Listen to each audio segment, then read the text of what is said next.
Assalamu alaikum students. Today we are going to discuss past paper of prose 2021 का ये paper है और इसमें हम देखते हैं कि क्वेश्चन जो हैं वो किस तरह से क्या टेक्निक यूज़ की गई है और आप कौन सी टेक्निक्स का यूज़ करते हुए क्वेश्चंस को अटैम्प्ट करेंगे. First question is, discuss Francis Bacon as the prose writer who transformed the landscape of English prose. अब यहाँ पे जो नोट करने वाला पॉइंट है वो है ट्रांसफॉर्म्ड वर्ड, क्योंकि इससे पहले जो फ्रांसिस बेकन से पहले वाली प्रोज हमें मिलती है उसमें बड़ा फॉर्मल स्टाइल यूज़ किया जाता था ऐसे नरेट करने के लिए, और उसमें जो लैंग्वेज है उसको बड़ा बोम्बास्टिक टाइप ऑफ लैंग्वेज वो यूज़ किया जाता था. सेकंड इज़ के उसमें कोई भी एक टॉपिक लिया और उसमें बड़े long sentences as compare to Russell अगर हम करें तो वो हमें ये मिलता है कि वो लेंथी सेंटेंसेस हैं और उसमें प्रोफाउंडिटी बहुत ज़्यादा है, कॉम्प्लेक्स वर्ड्स का यूज़ किया गया है. लेकिन फ्रांसिस बेकन ने क्या किया, बेसिकली ये जो है ना वो आपने फ्रांसिस बेकन का कंट्रीब्यूशन लिखना है टुवर्ड्स इंग्लिश प्रोज कि इसने चेंज क्या किया, उसमें चेंज कौन सा लेके आया. फ़र्स्ट ऑफ ऑल तो हमें लैंग्वेज चेंज नज़र आता है, जैसे कि इसने बहुत सिंपल लैंग्वेज और जो डे टू डे लैंग्वेज होती है उसका यूज़ किया. सेकंड, इसने अपने सेंटेंसेस को बहुत लेंथी नहीं रखा, क्रिस्पी हैं but not too much lengthy, यानी कि अपनी बात जो है वो शॉर्ट सेंटेंसेस में ही इंट्रोड्यूस करवा देता है रीडर को. और साथ ही साथ ये कि उसमें जो है वो इसके एसेस हमें पर्सनल नोट्स की तरह नज़र आते हैं. ऐसा नहीं है कि वो इतने ज़्यादा फॉर्मल स्टाइल में हैं कि उनको पढ़ते हुए हमें किसी डिक्शनरी की ज़रूरत पड़े, क्योंकि इससे पहले जो राइटर्स थे वो इसी तरह इसी स्टाइल को यूज़ किया करते थे कि उसमें वर्डिंग जो है ना, वर्ड जो सिलेक्ट करते हैं वो डिफ़िकल्ट उनका होना ज़रूरी था. और साथ उसमें कुछ लैटिन वर्ड्स तो खैर कुछ ना कुछ यहाँ पे भी हमें मिलते हैं, लेकिन वो उनका टू मच यूज़ नहीं है. तो बेसिकली ना आपने इसमें इसका स्टाइल वो डिस्क्राइब करना है, इसकी स्टाइलिस्टिकल डिवाइसेस बतानी है, और ये जो इसने चेंज जो लेके आया ये प्रोज में वो अपने कंपैरिजन करना है. बिफोर फ्रांसिस बेकन प्रोज कैसे थे और इसके बाद वाली जो प्रोज है उसमें हमें क्या डिफरेंस नज़र आता है. Second question is critically evaluate the last part of voyage in Gulliver's travel. तो गुलिवर ट्रैवल में क्या है कि ये सारे वॉयजेस ही हैं जो आपने याद करने होते हैं, 4 वॉयजेस. अब आपको जो पेपर में अगर पास्ट पेपर से प्रीवियस भी आप देखें तो वॉयजेस में ये होता है कि या तो वो आपको एनी 2 वॉयजेस वो डिस्क्राइब करने के लिए कह देते हैं, या फिर ये है कि कोई खुद अपनी मर्ज़ी से राइटर वो एग्ज़ामिनर जो है वो आपको बता देता है कि ये वॉयज, जैसे यहाँ पे है कि आपने लास्ट पार्ट यानी उसका जो 4th वॉयज है वो डिस्क्राइब करना है.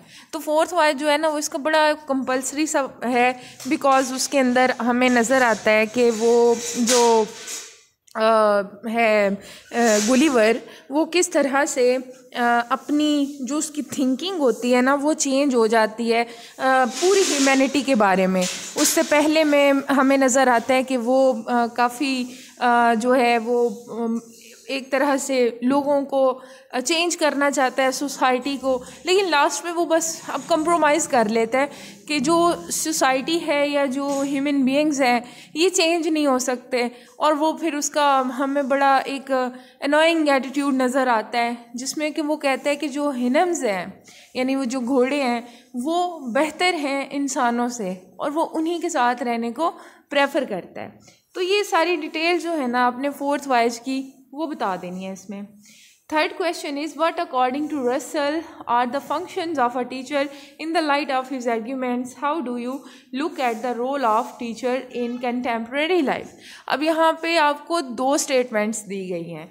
एक तो बहुत सिंपल है, उसमें हमें बताना है कि रसल ने जो function as a teacher introduce करवाए हैं ना कि टीचर के रोल क्या होने चाहिए वो आपने बता देने हैं. फिर उसको आपने कंपेयर करना है आजकल की लाइफ में और उसके साथ साथ जो है ना in role of teacher in contemporary life, और फिर रसल की भी जो कंटेम्प्रेरी लाइफ थी या उसके जो कंटेम्प्रेरीज थे वो उनके क्या, उन्होंने कौन से रूल्स या फिर वो जो नॉर्म था ना एक टीचर्स का कि वो किस तरह से अपना रोल परफॉर्म कर रहे हैं, कर भी रहे हैं या नहीं, तो वो आपने पूरा वो हाईलाइट करके ना हर चीज़ को, उसके इरा को, तो फिर यहाँ पे डिस्क्राइब कर देना है।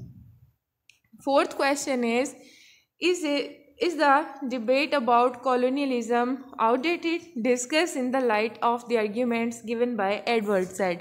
अब एडवर्ड सैड ने जो कॉलोनियलिज्म को जस्ट डिस्कस, वैसे तो ये इम्पीरियलिज्मेंट की बात करता है ना, इसका जो ऐसे वो कल्चर एंड इम्पीरियलिज्मेंट है कि कैसे, लेकिन जो इम्पीरियलिज्मेंट की इनिशियल स्टेज है वो कॉलोनियलिज्म ही तो है।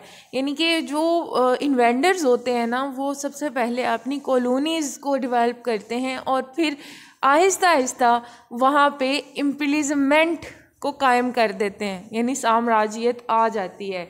तो यहाँ पे अब हमने आजकल की लाइफ में जो हो रहा है ना उसको देखते हुए कि कॉलोनियलिज्म के पहले तो उनका ये स्टाइल था, तो क्या अब भी उन जो इन्वेंडर्स होते हैं वो सेम यही टेक्निक यूज़ कर रहे हैं या फिर चेंज है? अगर चेंज है तो वो कहाँ पे है, कैसे चेंज आया है? ठीक है, तो यहाँ पे हम जो है वो आजकल के हिसाब से जैसे IMF की बात करेंगे कि वो लोन दे के, तो वो ये काइंड ऑफ टुडे कॉलोनियलिज्म है। उसके बाद फिर इसी तरह की कुछ पॉलिसीज़ जो हैं उनको इंट्रोड्यूस करवाए जाते हैं और इस तरह से जो है ना वो आप एक डिटेल्ड यहाँ पे नोट लिखेंगे। उसके बाद क्वेश्चन नंबर 5 है, हाउ अकॉर्डिंग टू हेनी कैन पोइट्री रिड्रेस? ये भी बहुत सिंपल सा क्वेश्चन पूछा गया है कि पोइट्री रिड्रेस, पोइट्री पे पूरा जो उसका ऐसे है ना उसी में से आपने पॉइंट्स नोट करने हैं और उन्हीं को यहाँ पे लिख देना है। 6th क्वेश्चन है, discuss in detail the ideas that have harmed Mankind. ये भी रसल के ऐसे में से क्वेश्चन लिया गया है कि इसने दोनों आइडियाज़ इंट्रोड्यूस करवाए हैं ना, ऐसे आइडियाज़ भी जो कि बेनिफिटेड हैं ह्यूमन बीइंग्स के लिए या मैनकाइंड के लिए, और साथ ही वो आइडियाज़ इंट्रोड्यूस करवाता है जो कि हार्मफुल हैं, तो आपने बस वो आइडियाज़ डिस्कस करने हैं। And last question is discuss the prose style of any your favourite prose writer. ये क्वेश्चन जो होता है ना ये हर साल आता है, हर साल पेपर में आता है, ये मस्ट क्वेश्चन है, तो आपने भी कोशिश करनी है कि इसको अटैम्प्ट करें। इसका भी तरीका कुछ ऐसा ही है कि या तो एग्जामिनर जो है ना वो आपको बता देता है कि अपने किसी भी फेवरेट राइटर का प्रोज स्टाइल लिखें, या फिर वो खुद भी आपको कोई राइटर दे देता है कि इसी राइटर का, जैसे फ्रांसिस बेकन का दे सकता है, रसल का दे सकता है, एडवर्ड सैड का दे सकता है, हेनी का दे सकता है।